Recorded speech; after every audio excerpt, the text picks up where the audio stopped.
Hey, what's up? Welcome to our series, Wondrously Weird Bible Stories, where we dig into the strange, the supernatural, and the most mysterious parts of the Bible. We're here to explore the bizarre details and surprising twists that make it the most interesting book of all time. So buckle up, things are about to get seriously weird. Today we're going to discuss a wondrously weird element hiding in plain sight that you might not have even noticed. We're going to focus on the 10 Commandments, and let's start off with an easy question. What is the first commandment? This isn't a trick question. We see it clearly in Exodus chapter 20, verse 3. You shall have no other gods before me. Now, if you ask modern Christians the obvious question that stands out in this passage, you'll likely get the same answer. The question is, who are these gods? The answer is typically, well, they are talking about idols. But hold up, let's look at verse 4. You shall not make for yourself a carved image or any likeness of anything that is in heaven above, or that is in the earth beneath, or that is in the water under the earth. Most people assume the first commandment is just about rejecting idols, but if that were true, wouldn't it just be one commandment? Furthermore, listen to what Yahweh is telling them. These idols aren't just random objects. They are likenesses of spiritual beings, which we'll talk more about later.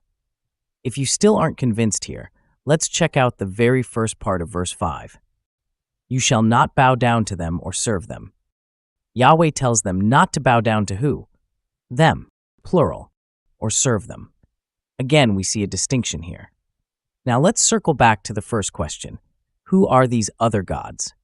To understand, we have to look at the Hebrew word Elohim. When translated to English, this word does mean God, but oftentimes in the Bible we see the Hebrew term b'nai in front, which actually gives you the sons of God.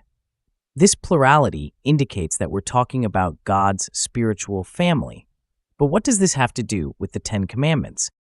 Most Christians are very familiar with the Tower of Babel incident, but we learn something very important in Deuteronomy that we do not see in Genesis 11, and is very critical to what was happening at the time.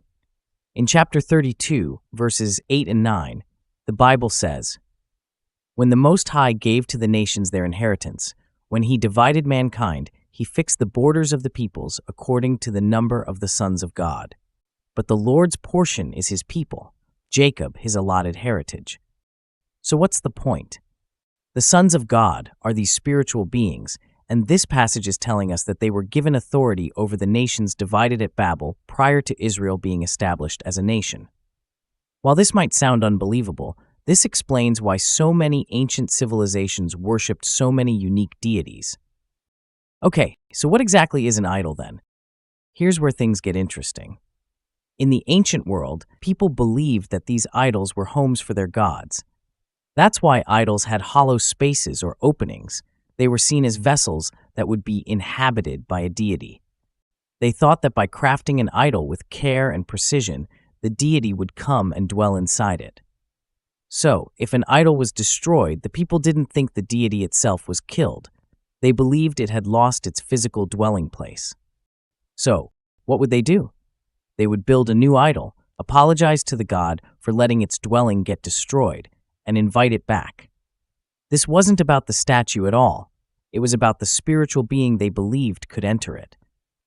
So what's the point? At the end of the day, while related, these commandments are not the same. The first warns against spiritual infidelity, while the second condemns the practice of crafting physical representations to manipulate and worship these spiritual beings.